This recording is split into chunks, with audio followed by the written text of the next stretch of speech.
ولید بن مغیرہ کے لیے آپ کو متعدد مقامات پہ کردار ملے گا۔ سورہ مدثر میں بھی اسی کا کردار ہے، سورہ نون میں بھی اسی کا کردار ہے،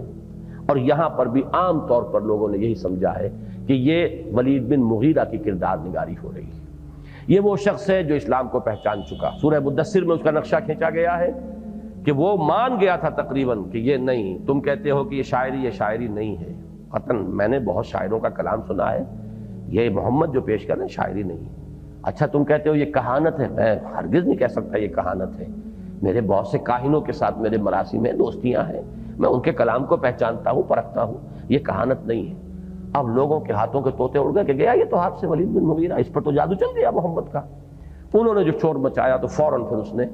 وہ جو پانسا پلٹا ہے اس کے بعد پیترا بدلا اس نے، یہ سحر یوسر ان ھذا الا قول البشر، نہیں ٹھیک ہے، یہ سحر ہے، جادو ہے جو چلا آ رہا ہے اور قول بشر ہے، میں نہیں مانتا کہ اللہ کا کلام ہے جو محمد پیش کر رہے ہیں۔ محروم رہ گئے قریب آ کر کہ قسمت کی خوبی دیکھیے، ٹوٹی کہاں کمند، دو چار ہاتھ جب کہ لبے بام رہ گیا۔ ان تمام وادیوں کو طے کر آیا، پہنچ گیا، لیکن یہ کہ پھر وہ چودراہٹ کی جو بیڑی تھی وہ پاؤں میں ایسی پڑی ہوئی تھی کہ اس نے کھینچ کر دوبارہ جہنم میں اوندا پہنچا دیا۔ اب دیکھیے وہاں جو کردار آیا ہے سورہ مدثر میں، ذرنی ومن خلقت وحیدا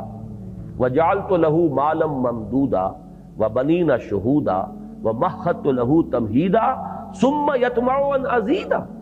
کلا انہ کان لآیاتنا عنیدا سأرہقہ صعودا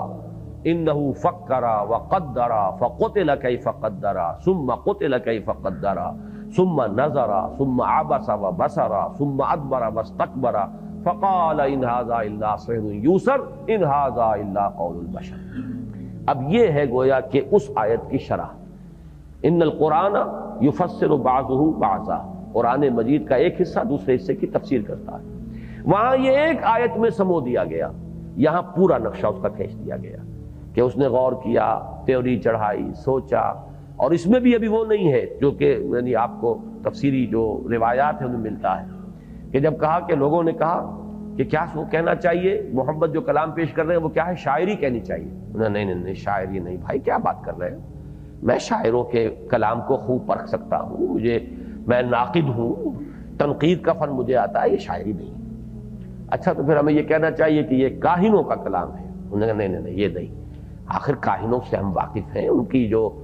تک بندی ہوتی ہے اس کو میں اچھی طرح پہچانتا ہوں، یہ کاہنوں والا کلام۔ اب یہاں قریب آ گیا تھا، جب لوگوں نے شور مچایا تو اب اس نے وہ جو پیترا بدلنا تھا اس کے لیے سارا ڈرامہ کھیلا، جیسے کہ انسان غور کر رہا، ہاں بھائی سوچنا پڑے گا، انہ فکر وقدر فقتل کیف قدر ثم قتل کیف قدر ثم نظر ثم عبس وبصر ثم ادبر واستکبر فقال ان ھذا الا سحر یوسر۔ بات کہی تو کیا کہی، ہاں جادو ہے، یہ جادو بھرے کلمات ہیں، ان ھذا الا قول البشر، یہ انسان ہی کا کلام ہے، یہ کوئی خدائی کلام نہیں ہے۔ یہ ہے وَآتَى قَلِيلًا وَأَقْدَى، کچھ آیا تھا، قریب آیا تھا، بات باندھ رہا تھا، گرانٹنگ دی ٹروتھس، تسلیم کر رہا تھا حقائق کو، لیکن پھر ایک دم رک گیا، جیسے کہ چٹان آ جائے اور اب آگے آپ کا پھاوڑا رک جائے کہ اس کو وہ توڑ نہ سکے۔ عِندَهُ عِلْمُ الْغَيْبِ فَهُوَ يَرَى، یہ ہے اس کی اس خواہش کی۔ ثُمَّ يَطْمَعُ أَن نَّزِيدَ، یا جیسے کہ سورہ مریم میں آیا لَأُوتَيَنَّ مَالًا وَوَلَدًا،